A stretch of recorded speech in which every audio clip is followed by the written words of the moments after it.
तेरा वचन मेरे पाँवों के लिए दीपक है और मेरे मार्ग का उजियाला है। तेरा वचन मेरे पाँवों के लिए दीपक है। 2 जनवरी पहला पाठ। संत यूहन्ना का पहला पत्र अध्याय 2 पद संख्या 22 से 28 तक। झूठा कौन है? वह जो यीशु को मसीह नहीं मानता, वही मसीह विरोधी है। वह पिता और पुत्र दोनों को अस्वीकार करता है। जो पुत्र को अस्वीकार करता है, उसमें पिता का निवास नहीं। जो पुत्र को स्वीकार करता है, उसमें पिता का निवास है। जो शिक्षा तुम लोगों ने प्रारंभ से सुनी है, वह तुम में बनी रहे। जो शिक्षा तुम लोगों ने प्रारंभ से सुनी है, यदि वह तुम में बनी रहेगी, तो तुम भी पुत्र तथा पिता में बने रहोगे। मसीह ने हमें जो प्रतिज्ञा की है, वह ये है, अनंत जीवन। ये बातें मैंने तुमको उन लोगों के विषय में लिखी है जो तुम्हें भटकाना चाहते हैं। तुम लोगों को मसीह से जो पवित्र आत्मा मिला है, वह तुम में विद्यमान रहता है। इसलिए तुमको किसी अन्य गुरु की आवश्यकता नहीं। वह तुम्हें सब कुछ सिखलाता है। उसकी शिक्षा सत्य है, असत्य नहीं। उस शिक्षा के अनुसार तुम मसीह में बने रहो।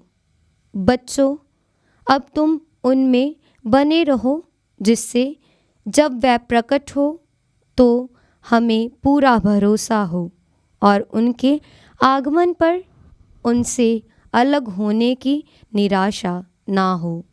ये प्रभु की वाणी है। ईश्वर को धन्यवाद। भजन अनुवाक्य।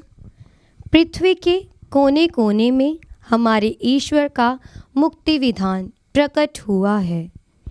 पृथ्वी के कोने कोने में हमारे ईश्वर का मुक्ति विधान प्रकट हुआ है। प्रभु के आदर में नया गीत गाओ, क्योंकि उसने अपूर्व कार्य किए हैं। उनके दाहिने हाथ और पवित्र भुजा ने हमारा उद्धार किया है। अनुवाक्य। पृथ्वी के कोने कोने में हमारे ईश्वर का मुक्ति विधान प्रकट हुआ है। प्रभु ने अपना मुक्ति विधान प्रकट किया और उसने सभी राष्ट्रों को अपना न्याय दिखाया है।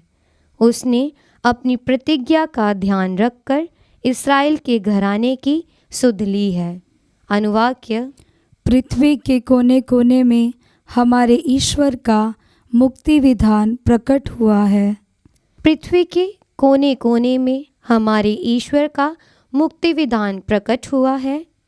समस्त पृथ्वी आनंद मनाए और ईश्वर की स्तुति करे। अनुवाक्य। पृथ्वी के कोने कोने में हमारे ईश्वर का मुक्ति विधान प्रकट हुआ है। जय घोष। हालेलुया। अनुवाक्य। हालेलुया। प्राचीन काल में ईश्वर बार बार और विभिन्न रूपों में हमारे पुरखों से नबियों द्वारा बोला था। अब अंत में वह हमसे पुत्र द्वारा बोला है। अनुवाक्य। हालेलुया। पवित्र सुसमाचार संत यूहन्ना के अनुसार अध्याय 1 पद संख्या 19 से 28। जब यहूदियों ने यरूशलेम से याजकों और लेवियों को यूहन्ना के पास यह पूछने भेजा कि आप कौन हैं, तो उसने यह साक्ष्य दिया। उसने स्पष्ट शब्दों में यह स्वीकार किया कि मैं मसीह नहीं हूँ। उन्होंने उससे पूछा, तब आप कौन हैं? क्या आप एलियस हैं? उसने कहा, मैं एलियस नहीं हूँ। या आप वह नबी हैं? उसने उत्तर दिया, नहीं। तब उन्होंने उससे कहा, तो आप कौन हैं जिन्होंने हमें भेजा है? हम उन्हें कौन सा उत्तर दें? आप अपने विषय में क्या कहते हैं? उसने उत्तर दिया, मैं हूँ, जैसा कि नबी इशायास ने कहा है, निर्जन प्रदेश में पुकारने वाले की आवाज़, प्रभु का मार्ग सीधा करो। जो फरीसियों की ओर से भेजे गए थे, उन्होंने उससे पूछा, यदि आप ना तो मसीह हैं, ना एलियस और ना वह नबी, तो बपतिस्मा क्यों देते हैं? यूहन्ना ने उन्हें उत्तर दिया, मैं तो जल से बपतिस्मा देता हूँ, तुम्हारे बीच एक है जिन्हें तुम नहीं पहचानते, वह मेरे बाद आने वाले हैं। मैं उनके जूते का फीता खोलने योग्य भी नहीं हूँ। यह सब यरदन के पार बेथानिया में घटित हुआ, जहाँ यूहन्ना बपतिस्मा देता था। यह प्रभु का पवित्र सुसमाचार है। क्रिस्त की जय।